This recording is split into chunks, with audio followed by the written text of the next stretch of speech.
아멘. 오늘 창세기서 22장 9절에서 14절 말씀을 가지고 모리아산이라는 제목으로 하나님의 말씀 증거하겠습니다.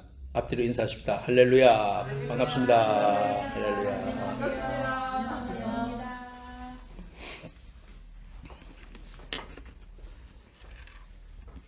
성경의 영산 시리즈 넘버 4 모리아산입니다. 이스라엘에 가면은요, 딱 우리가 사진으로 봐도 황금돔이 있죠. 황금돔이 있어요. 그 자리에 가면은 유대인들은 거기에 갈 수가 없어요.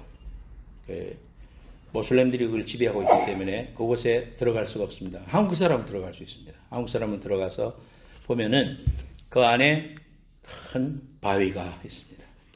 그 바위가 아브라함이 이삭을 하나님 앞에 드리려고 올려놨던 자리다. 그렇게 이야기합니다.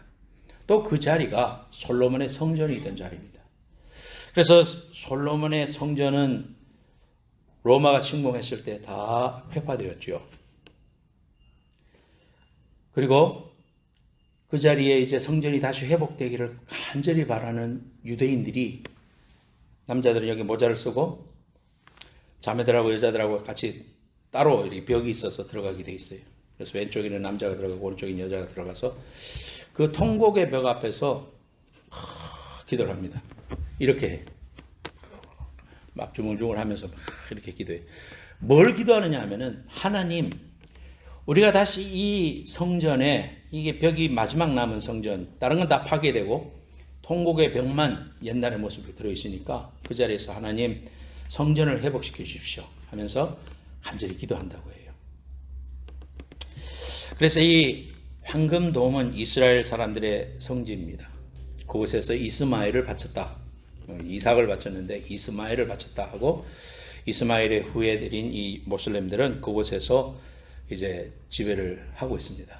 그러니까 이제 유대 땅에 있던 그 땅의 원래 주인이 유대인들인데 전쟁의 역사를 통해 가지고 그걸 뺏겨 가지고 들어갈 수가 없으니까 상당히 애통해하는 그런 모습을 봅니다. 오늘 본문의 말씀에 아브라함이 100세의 아들을 얻었잖아요. 75세에 자식을 준다고 하나님이 약속을 해놓고 25년 동안 기다렸습니다.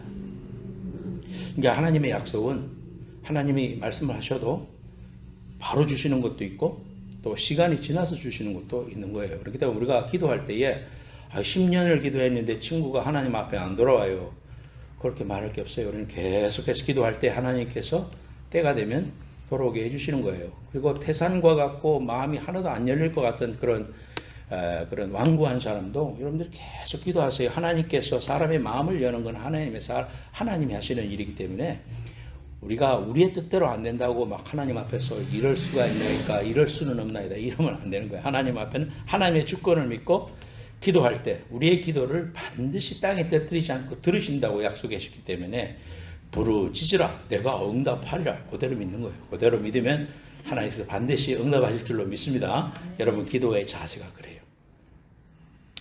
그래서 이 아브라함이 자식을 주었을 때는 너무 뜻뜻이 깊었었는데 하나님이 네 아들 이삭을 모리아산, 지금 성전산이 있는 그 산, 그곳에 가서 내게 번제를 드려라. 번제는 뭡니까? 양을 잡아가지고, 소나 양을 잡아가지고 피를 빼고 또 내장을 밖에 꺼내고 모든 걸 각을 떠가지고 위에 단에 올려놓고 불을 떼서 그 스멜이 하늘로 올라갈 때 하나님께서 받으시고 허명하셨다. 이 번제거든요. 번제.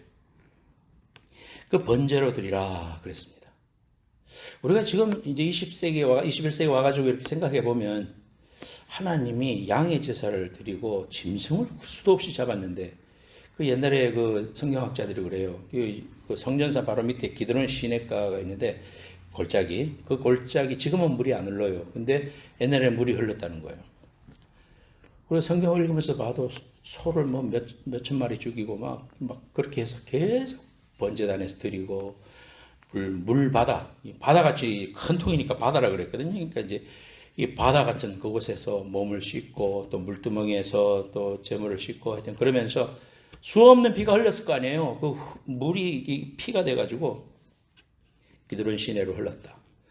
그리고 기드론 시내에서 물을 퍼가지고 위에 물두멍을 채우고 물바다를 채웠다. 이제 우리가 그런 걸 보면은, 야, 정말 하나님께서는 하나님의 방법으로, 하나님이 원하시는 독특한 방법으로 제사를 지내게 했다는 것을 볼 수 있습니다. 자, 아브라함에게 자식을 줄 때는 언제고, 또 그 자식을 내어놓으라. 벼룩의 간을 빼놓을 것도 다뤄있지. 줄 때는 언제고 내놓으라고 그러십니까, 하나님? 우리 그럴 때 있잖아요. 하나님, 이것만은 안 되나이다. 어떻게 이걸 달라고 하십니까? 그렇게 우리가 하나님 앞에 뻗ting길 때도 많습니다. 기도하다 보면 하나님이 그걸 내놓으라 그러는 거예요. 우리가 가장 중요한 거, 인생에 가장 소중한 것이라고 생각하는 거, 아브라함한테는 자식이었죠. 그 자식을 내놔라 했을 때에 번민이 없었다고는 볼 수 없을 거예요. 아브라함도 사람이니까 실수도 했고, 하지만은 이 아브라함이 어떻게 해서 그 자식을 데리고 올라가서 정말 칼을 들라고 찌르려고 했을까? 우리 이걸 통해서 이 모리아 산에서 받고자 하는 교훈을 우리가 받고자 합니다. 첫 번째로 따라 하십시다. 아브라함의 믿음을 확인하심. 아브라함의 믿음을 확인하심. 평생 우리는 테스트하고 삽니다. 그렇죠? 신학교에서도 시험을 보거든요. 뭐 신학교는 양심적으로 뭐 혼자서 시험 보는 게 아니라 교수님들이 와서 감독을 해요. 교수님이 그래요. 여러분 이렇게 기도하세요. 외국인 목사님이신데, 교수님이신데, 하나님, 성령님, 우리를 시험에 들지 말게 하옵시고 다만 낙제에서 구원하소서. 성령님도 시험 앞에서는 벌벌 떤다. 그런 말을 우리가 신학교 다닐 때 웃으면서 했어요.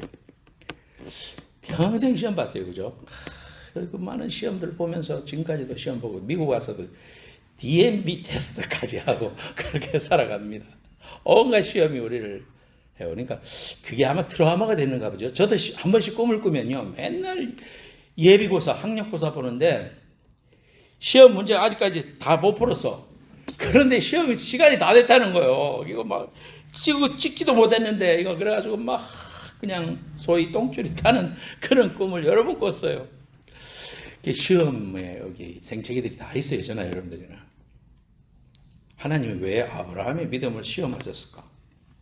22장 1절에 그 일 후에 하나님이 아브라함을 시험하시려고 그를 부르시되 그랬습니다.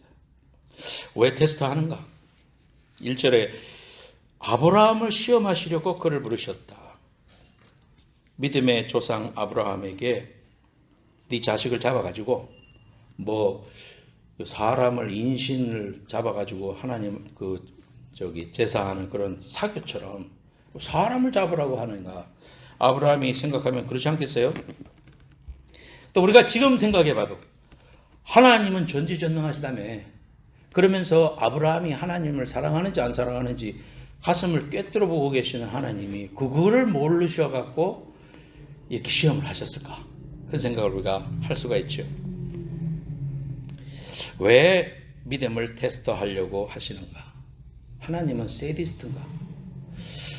막 괴로워하다가 살려주세요 하면 그거 봐라 하면서 싹 건져주시는, 그럼 우리의 괴로움을 즐기시는 세디스트인가? 그런 생각을 할 수도 있죠.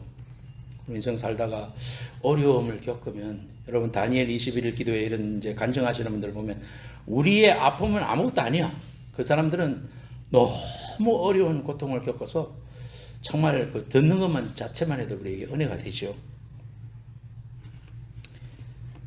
부부간에 살다가 특히 남자들은 이렇게 꼼꼼한 사람도 있지만 대부분 보면 아내의 결혼기념일을 기억 못해요.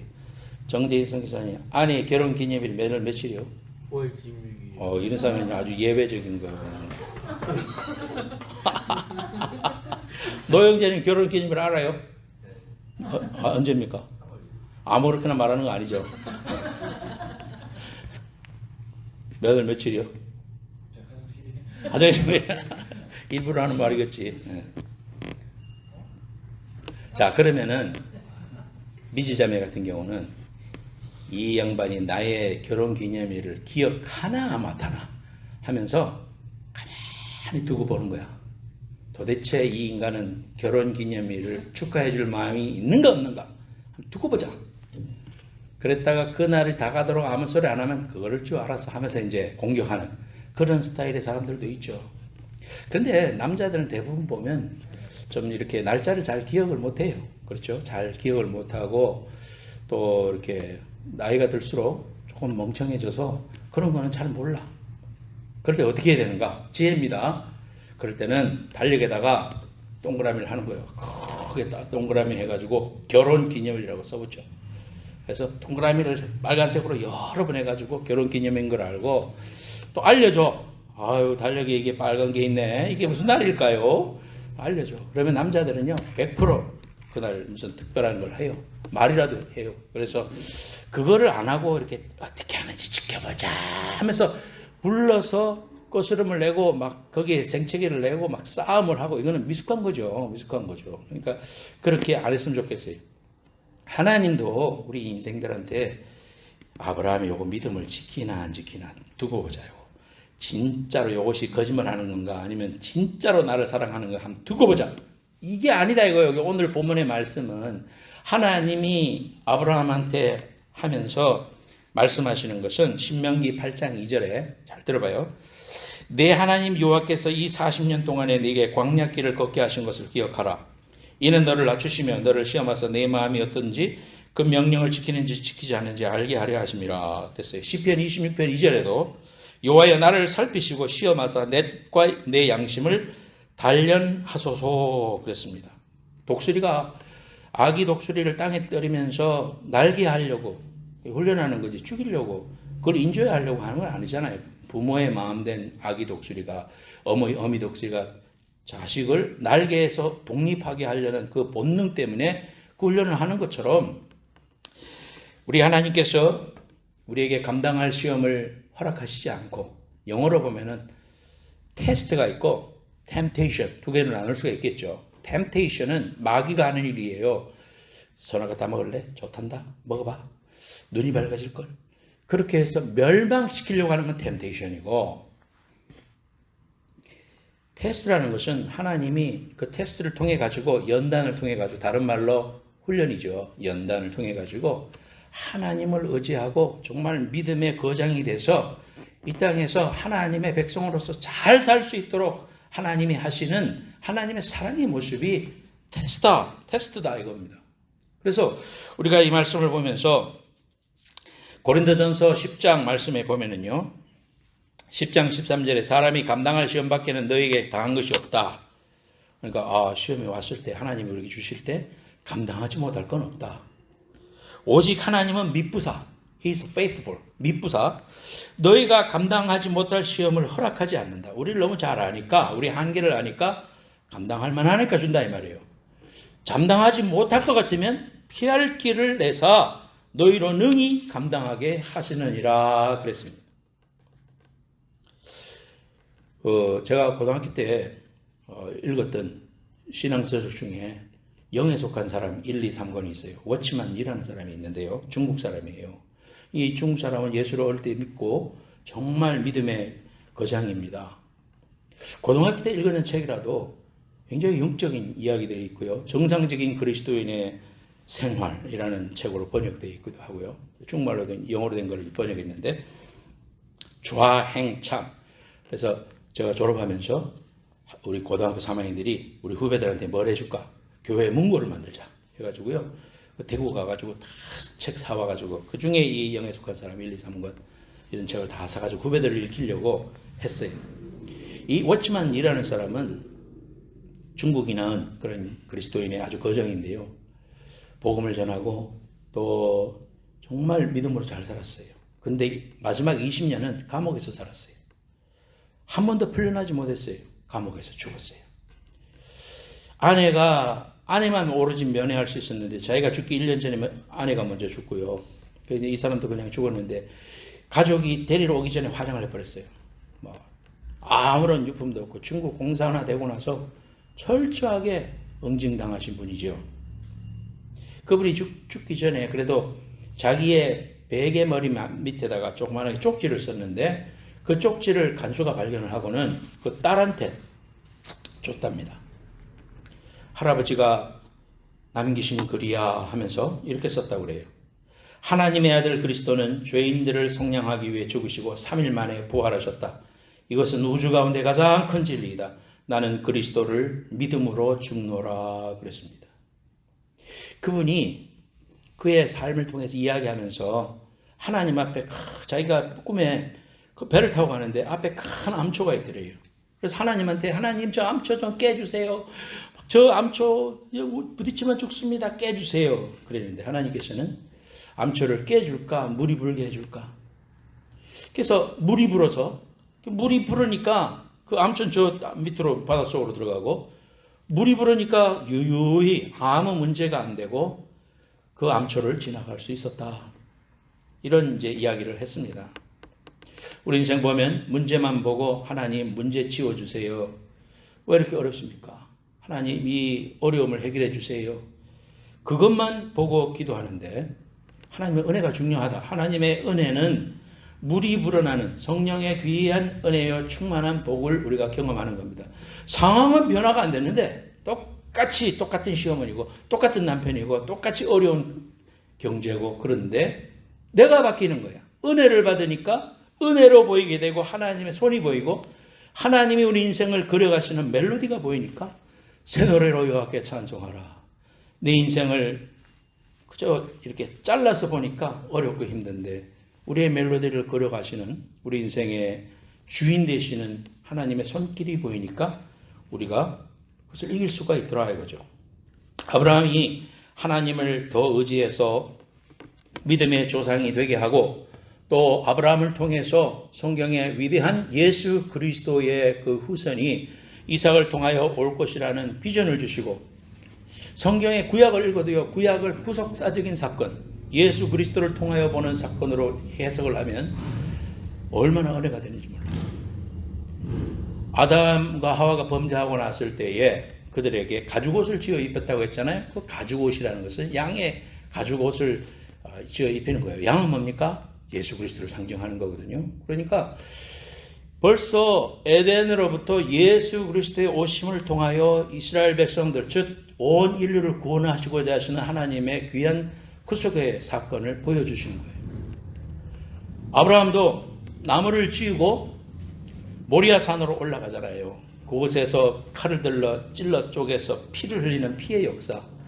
이런 하나님이 왜 이런 피의 역사를 통해서 영광을 받으셨는가? 그렇게 안 하셔도 될 텐데 왜 그렇게 하셨는가? 그건 하나님이 하시는 주권적인 일이고 다 이해할 수는 없지만 그러나 구속사적인 그런 사건으로 우리가 성경을 보면 구약이 이해가 되는 거예요. 아, 이렇게 잔인하고 이렇게 힘든 것이 죄구나.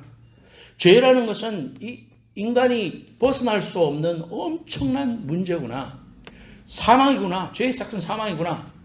그런데 마지막 어린 양 대신 예수 그리스도가 오셔서 한 번의 제사를 지내시고 그가 마지막 어린 양이 되시니까 십자가에서 죽으시고 단번에 도말하신 귀한 십자가 사건을 우리에게 주셨구나. 성경을 읽을 때 구약을 알면 할수록 신약이 감사하고 신약으로 구약을 풀고 구약을 신약으로 풀 때 우리가 성경이 더 잘 이해가 되고 신묘막측한 이런 해법이 서로 연결되어 있다는 사실을 우리가 성경을 통해서 봅니다. 하나님이 아브라함을 시험해가지고 아브라함이 잘하나 못하나 보자 그것이 아니라 아브라함을 이런 과정을 통해서 하나님의 사람이 되게 하시고 또 믿음의 조상으로서 세워주시려고 하시는 하나님의 지극한 사랑의 모습으로 그 일을 요구하신 사실이라는 사실을 우리가 보게 됩니다. 우리는 그 사실을 모르니까요. 신앙생활을 하면서 제가 늘 그러잖아요. 설명서는 늦게 와. 이 문제를 전자제품을 사면 설명서를 읽어보면 너무나도 잘 아는데 우리 설명서 읽기 싫어하잖아요. 이게 뭐 그냥 알아서 나만 친구한테 배워서 그렇게 하는 게 더 쉽고 영어로 돼 있어서도 힘들지만 한국말로 돼 있는 것도 읽기가 어려워. 너무 풀어서 하기 힘들어요. 그러니까 설명서가 오면은 다 이해가 되는데 우리 살다가 왜 하나님 내 삶의 현장 속에 이런 일들이 왔습니까? 설명이 없어. 하나님은 침묵하시는 거예요. 이 선교사가 저 폭도들에 의해서 죽임을 당하고 순교를 당하는데 하나님은 아무 말씀도 안 하시는 거예요. 하나님이 그냥 문을 여시고 번개를 내려서 하나님의 갈멜산 위에처럼 막 박살을 내고 막 하나님이 벌벌 떨고 막 복종을 하고 이렇게 되면 좋겠어 우리 마음. 근데 하나님은 그럴 때 아무 말씀도 안 하시고 그의 백성들이 순교하기를 놔두셔요. 그러니까 우리가 볼 때 설명서가 없는 거예요. 하나님이 말씀하신 설명을 하시면 내버리고 이해할 텐데 첫째 우리가 설명을 해도 못 알아들으니까 하나님께서 말씀 안 하실 때도 있는 거예요. 그리고 그 설명서는 제 신앙생활을 하면서 보면은 나중에 옵니다. 나중에 깨달아서 그게 그래서 그렇구나. 나중에 깨달아. 그러면서 하나님이 그래서 그러셨구나. 그걸 깨달아요. 엄청난 위험한 순간이 있었는데 무사하게 교회 왔는데 나는 모르지만 엄청난 어려운 그 트래픽 속에서 교통사고 나기 직전에 하나님이 건지시고 미리 출발하고 다른 차 끼어들게 해가지고 무사하게 왔는 거를 우리는 몰라. 그게 하나님의 손길이고 하나님의 은총인지 모르고 그저 왔는 줄 알아요. 오늘 저와 여러분들이 건강하게 앉아있는데 그저 왔는 줄 알아. 그렇지 않다는 거예요. 하나님의 섭리는 하나님의 주권이라는 것은 그저 되는 일이 하나도 없어요. 이유 없는 게 없어요. 모든 것이 하나님의 섭리입니다. 그렇다면 하나님이 우리를 사랑하셔서 독생자를 주실 만큼 우리를 사랑하셨고 또 하나님의 보호하심을 의지하고 우리가 하나님 앞에 어려운 일이 있든지 좋은 일이 있든지 기쁜 일이 있든지 슬픈 일이 있든지 이러한 일을 통하여 하나님은 영광을 받으시길 원하고 지금 내가 볼 때는 슬픈 일 같지만 하나님이 보실 때는 이게 내한테 참으로 좋은 일이라는 사실을 우리가 믿음으로 받아들이죠. 믿음으로 받아들이면서 하나님 감사합니다. 그렇게 감사하게 될 때 내 마음이 바뀌고 생각이 바뀌고 또 주위의 환경도 바뀌더라고. 하나님이 주시는 그러한 응답이라는 걸 우리가 또 경험하게 됩니다. 구약을 신약에서 언급할 때 이제 더 이해를 잘할 수 있잖아요. 히브리서에 보면 믿음장 11장에 보면 17절 19절에서 이 사건을 리스테이트먼트 하고 있어요. 히브리서 기자는 누군지 모르지만 바울이다 이렇게 말하는 사람들 많죠. 히브리서 기자가 이렇게 말했습니다. 아브라함은 시험을 받을 때에 믿음으로 이삭을 드렸으니 그는 약속들을 받은 자로 돼 그 외아들을 드렸느니라. 그에게 이미 말씀하시기를 내 자손이라 칭할 자는 이삭으로 말미암으니라 하셨으니 그가 하나님이 능히 이삭을 죽은 자 가운데서 다시 살리실 줄로 생각한지라 비유컨대 그를 죽은 자 가운데서 도로 받은 것이라. 히브리서에서 말씀하시는 건 뭐냐 하면 그 속에 번민이 있고 하나님 왜 그러시지? 그렇게 생각할 때는 있었지는 모르지만은 그가 모리아 산을 오르면서 그의 마음속을 지배했던 것은 하나님이 너의 이 이삭을 통하여 하나님의 씨를 하늘의 별처럼 세워줄 것이다. 너의 백성을 통하여 예수 그리스도가 오실 것이라는 것을 말씀해 주시고 확신시켜 주었기 때문에 아브라함은 비록 하나님이 그렇게 말씀하셨을지라도 비록 아들이 죽는다 할지라도 다시 살아날 것을 믿을 정도로 그가 하나님의 약속을 믿었다. 히브리서는 그렇게 부르고 있어요. 사실 그렇습니다. 아브라함은 그의 삶 속에서 하나님이 왜 일을 하시라고 하는가 거기에 대해서 수많은 퀘스천 마크를 가질 수도 있었지만 그러나 그의 마음속에 하나님의 말씀으로 응답해 주신 일에 대해서 말씀하신 일에 대해서 늘 순종하면서 살아왔던 아브라함의 모습을 우리가 보게 되는 것입니다. 자, 이런 말씀이 우리에게 확실하게 붙잡혀지는 말씀이 없을지라도 저와 여러분들이 어떻게 하나님 앞에 기도해야 되겠습니까? 이렇게 기도해야 됩니다. 하나님, 이 시련을 이길 힘이 없습니다. 날마다 눈물로 내 침상을 적시나이다. 내 베개를 적시고 있습니다. 하나님, 오늘 하루가 정말 힘들었습니다. 그러나 하나님 믿고 나아가려고 합니다. 또 하나님, 나에게 오는 이 시련을 이길 힘을 주시옵소서. 시련 넘어 있는 영광의 약속을 바라보게 해 주옵소서. 하나님이 보여주시지 않고 붙잡아 주시지 않으면 내가 얼마나 연약한 존재인지 하나님 아시지요. 나를 도와주십시오. 약속의 하나님, 당신을 내가 믿고 따릅니다. 하나님은 선하신 분임을 내가 믿기 때문에 이런 기도를 할 때 굵은 눈물이 흐를 것입니다. 콧물이 흐를 것입니다. 그런데 하나님 만나주셔요. 시련을 통하여 우리의 믿음을 강하게 해주시고 하나님의 사랑이었음을 나중에 깨달아요. 그렇기 때문에 우리가 하나님의 약속을 믿고 끝까지 순종하든지 아니면 하나님 도와주세요. 겸손하게 하나님 앞에 나아갈 때 하나님 여러분을 도와주시고 붙잡아 주시고 은혜 주셔서 은혜의 강물이 불어서 어려움을 넉넉하게 헤치고 나갈 줄로 믿습니다. 두 번째로 따라합시다. 순종하라. 순종하라. 믿음은 순종을 통해서 나타나는 거예요. 우리가 나 같은 이제 그 목회자는 책을 많이 읽잖아요. 기도에 대한 책이 수십 권이 아마 수백 권 될 거야. 또 뭐 성경 공부에 대한 책 얼마나 많고, 성경 통독에 대한 책도 얼마나 많고, 이제 그런 걸 읽음으로써 기도를 했다고 착각하게 돼요. 실제로 기도를 안 하고 기도에 대한 책만 많이 알아. 그러면은 우리의 믿음이 하나님 앞에 풀포가 되는 게 아니에요. 하나님이 말씀해 주신 그 말씀 앞에 순종할 때 하나님께서 우리의 믿음을 성장시켜 주시고 그 순종을 통해서 하나님의 귀한 역사를 보여주시는 거예요. 자아가 강하고 또 자기 의가 강한 사람들이 순종이 잘 안 되는 거예요.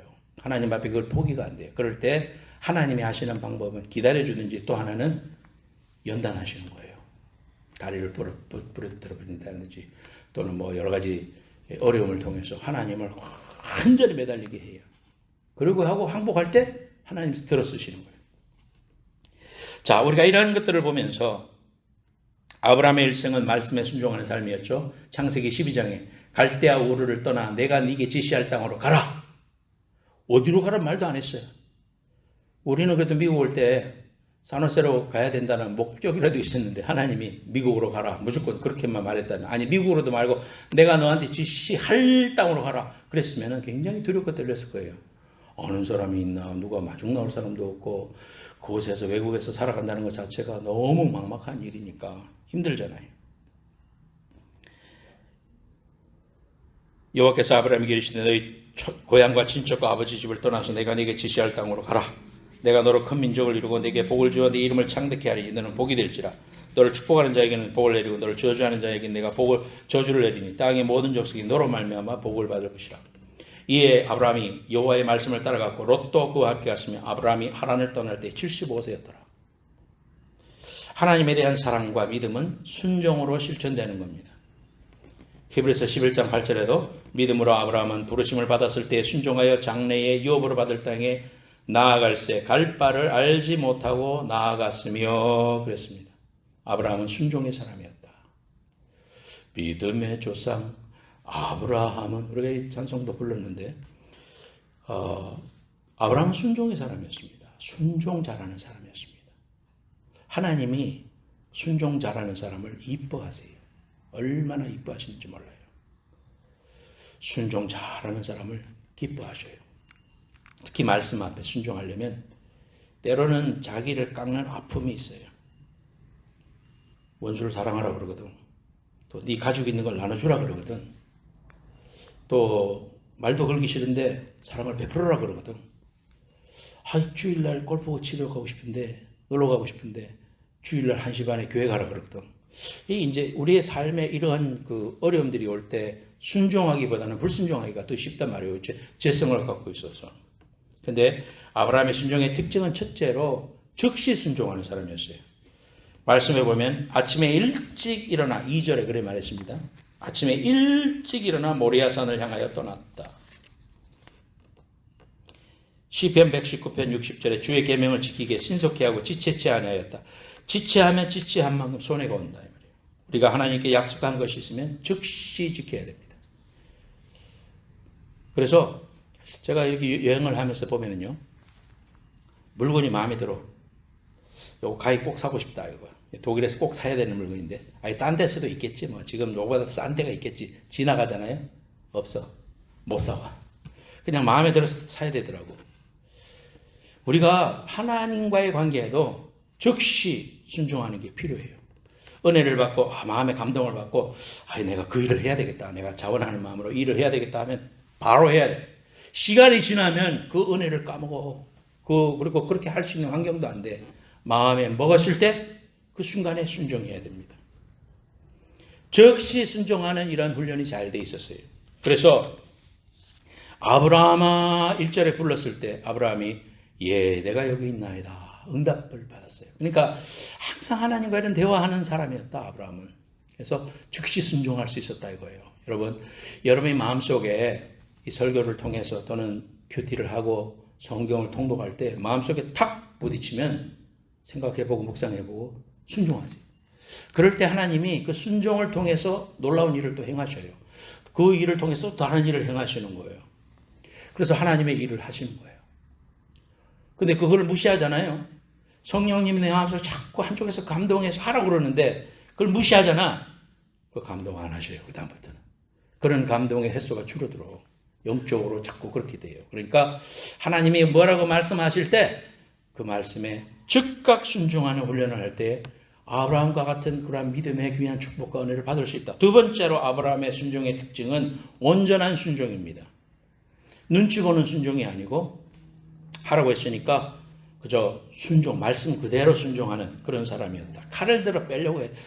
들었을 때 하나님이 급하셔가지고 저는 성경을 그렇게 해석하는 거예요. 두 번 불러요. 아브라함아, 아브라함아. 급했어요, 하나님이.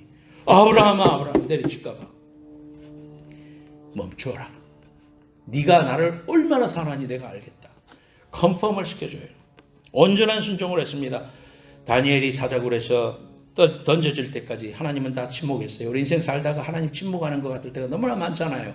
그럴 때 힘들어요. 하지만 하나님 침묵하시는 게 아니에요. 하나님 타임 테이블 속에서 그 일을 계속 하고 계시는 거예요. 신구약 사이에 선지자들이 말 안 하고 말씀도 없고 성경도 없고 430년 동안 신약과 구약 사이에 하나님이 침묵하셔요. 그 신구약 중간사라 그럽니다. 그걸 갖다가 gap theory. 신학을 배울 때 이게 구약과 신약 사이에 430년이구나. 그 시간을 우리가 보면서 하나님이 다 의미가 있어서 그 일을 행하셨다는 것을 우리가 신학적으로 다 풀 수가 있습니다. 순종이든 믿음이든 하나님이 원하시는 것은 온전한 순종이다. 하나님 앞에 드릴 때도 온전한 거 드려야 돼요. 옛날에 우리 그 양을 잡아도 다리 절름발이라든지 또는 무슨 흠이 있다든지 이런 건 하나님께 제물을 안 바쳤잖아요. 그거를 말하는 거예요. 온전한 순종, 온전한 헌신 하나님이 받으시는 거예요. 좋은 거, 내 인생에 최고로 좋은 거, 성경 읽을 때도 최고로 좋은 시간. 참 하루가 진짜 힘들고 바쁘죠. 그래라도 하는 게 얼마나 다행이냐? 그러면 할 말 없습니다만 그래도 그 중에서 가장 생선의 가운데 토막과 같고 계란 노른자와 같은 그 시간에 하나님과 만나면 얼마나 좋겠나 하는 거예요. 그런 결단을 한번 해보라. 온전한 순종을 할 때 하나님이 어떻게 우리를 얼마나 그렇게 대우하시는가. 세 번째로 기쁨으로 순종했다. 기쁨으로 자원함으로 하는 거. 교회 일은요. 여러분 헌금을 드려도 자원하는 거예요. 여러분과 하나님 사이에 결단해서 하는 거지. 뭐 목사가 하라 말아 강요 안 하잖아요. 여러분이 하나님 앞에서 하는 거예요. 11조를 드리고 감사헌금을 드리고 하나님이 하나님의 심판대 여러분들이 하나님 앞에 심판대에 섰을 때 물질에 대해 정확한 청직이었습니다. 그렇게 인정받으라 이거지. 하나님이 그렇게 아시고 우리의 삶을 책임져 주실 거니까 자원하는 거예요. 마음에 기쁨이 없으면 안 해도 돼.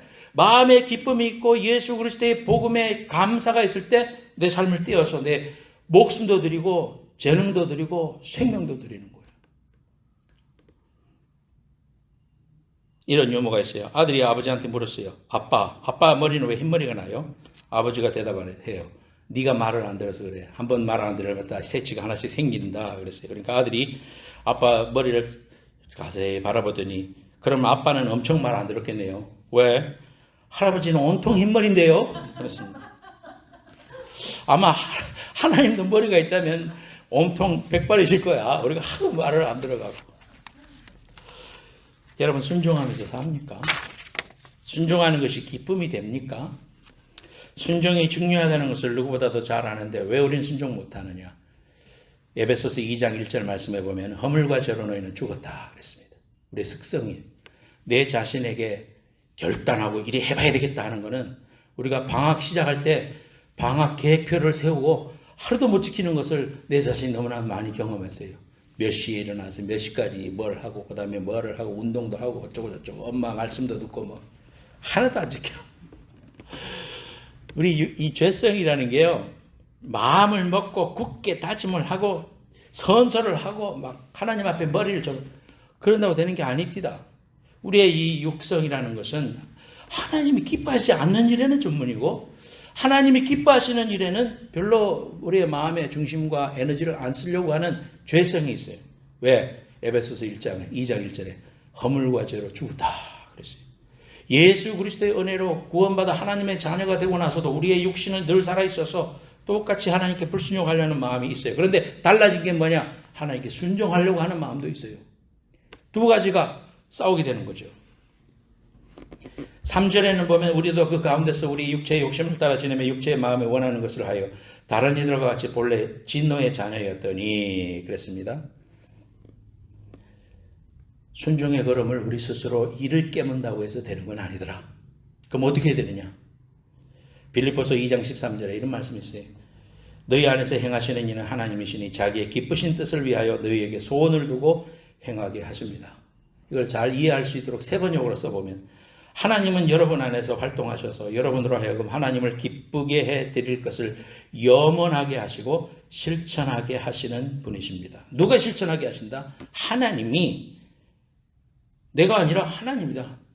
순종하기 싫어하는 나에게 부탁을 하는 게 아니고 내 자아에게 부탁하는 게 아니고 내가 마음을 먹는 게 아니고 내 안에 계시는 하나님을 의지하고 그분에게 자꾸 부탁을 할 때 우리가 순종할 수 있다. 그렇게 성경은 우리에게 말씀하시는 겁니다. 사랑하는 여러분, 순종하기를 원하십니까? 순종 안 하기를 원하는 사람 어디 있겠어? 말로는 다 하지. 그러나 우리가 하나님을 향하여 순종 안 하려고 하는 죄성을 가지고 있죠. 그럼 어떻게 해야 돼요? 우리 안에 살아계시는 성령님을 향하여 하나님 순종하기 원합니다. 말씀하시면 순종할 수 있도록 하나님 내 안에서 역사해 주세요. 하나님 나를 주장해 주세요. 나를 이끌고 가주세요. 내 자아를 압도시켜 주세요. 하나님이 왕권을 가지시고 내 안에서 역사하실 수 있도록 나는 죽습니다 하면서 자기를 부인하게 될 때 하나님의 역사가 있다. 사랑하는 여러분, 순종하기를 원합니까? 그렇다면 하나님의 뜻에 반응하는 자에게 부탁하는 것이 아니라 내 안에서 내주하시면서 행하시고 염원을 두고 행하시기를 원하시는 하나님 앞에 지속적인 순종과 걸음을 인도해 달라고 간절히 매달리는 이러한 과정이 순종인 것이다. 세 번째로 따라합시다. 하나님의 축복을 받는다. 하나님의 축복을 받는다. 첫 번째로 보면 12절에 하나님이 널 사랑한 줄 알겠다. 네가 날 사랑한 줄 알겠다 하면서 선언을 해요. 영어로는 proclaim, 선포를 하는 거예요. 결혼식이 뭡니까? 사람들을 불러놓고 이 결혼을 통해서 하나님 앞에 부부가 되었음을 선포하는 거예요. proclaim 하는 거예요. 그럴 때 사람들이 증인이고 하나님이 증인이라서 이제 캘리포니아에서 내게 부여해진 권한과 성부, 성자, 성령의 이름으로 두 사람이 부부가 되었음을 선언합니다. 선포합니다. 선포하잖아요. 이게 중요한 거예요. 하나님이 아브라함을 이렇게 테스트하시면서 마지막에 어떤 축복 주시는지 하면은 네가 나를 사랑하는 줄 만방에 알리겠다. 너는 하나님의 자녀다. 선언하시고 선포하시고 인정해 주시는 그런 겁니다.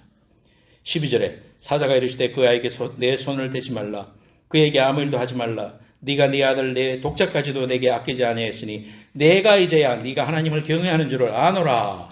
하나님이 그걸 모르셨다는 게 아니라 그 선포를 통하여 아브라함을 확신시켜 주는 거예요. 내가 하나님이 나를 이만큼 인정해 주시고 내가 하나님의 사람으로서 선포해 주시는 그 말씀 속에 아브라함이 확신을 가지고 일어서게 되는 그런 은혜를 주셨다. 두 번째로 하나님이 어떤 축복 주셨느냐? 믿음의 조상으로서의 축복을 리컨펌 해 주십니다. 네 씨가 하늘의 별과 같고 그 말씀 해 주시는 거예요. 성문을 차지하리라. 네 씨로 말미암아 천하 만민이 복 받는다. 이 말이 무슨 말이에요? 예수 그리스도가 다윗의 후손을 아브라함과 이삭과 이렇게 쭉 내려가 가지고 결국은 다윗의 후손 예수 그리스도가 이 땅에 와서 그를 통하여 온 천하 만민이 구원을 받는다. 이런 복음의 위대한 사실을 우리에게 말씀해 주시는 구속사적인 사건의 위대한 단면을 우리에게 알려주시는 두 번째 축복을 주십니다. 세 번째 축복은 뭐냐? 여호와 이레입니다. 주님 내 길 예비하시니 여호와 이레. 여호와 이레라는 말이 하나님이 준비하신다. 그러면은 양이 이제 자식을 멈춰라 했으니까 하나님이 그걸 준비해놨다는 거죠. 그것이 하나님이 미리 다 준비하셨다는 거지. 하나님이 미리 준비하셨다는 거죠. 그 일이 있으니까 멈추고 하나님이 급해서 뿅 하면서 양을 거기에 걸려있게 한 게 아니고 하나님이 미리 준비하신 위대한 사건이라는 사실을 우리가 알게 됩니다. 오늘 말씀 통해서 세 가지 알았어요. 첫째, 믿음. 두 번째, 순종. 세 번째, 하나님의 축복. 이 세 가지 박자는, 이 세 가지 원리는 우리 인생에 지금 꼭 필요한 삶의 적용입니다. 2021년 다니엘 기도회에 44만 조회수를 일으킨 김윤상 선교사님 계세요.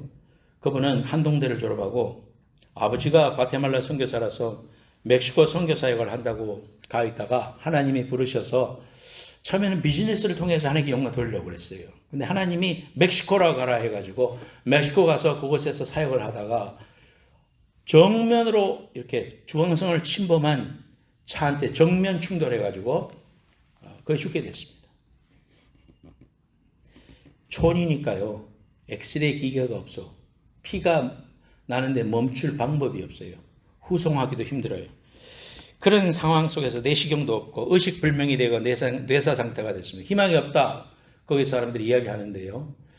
그 부인 되시는 선교사님도 하나님께 완전히 매달리고 SNS로 기도를 요청해가지고 요즘은 SNS가 참 그런 면에서 좋은 것 같아요. 한국에 있는 많은 아는 사람들이 기도를 했어요. 하나님이 마음속에 평안을 주셨어요.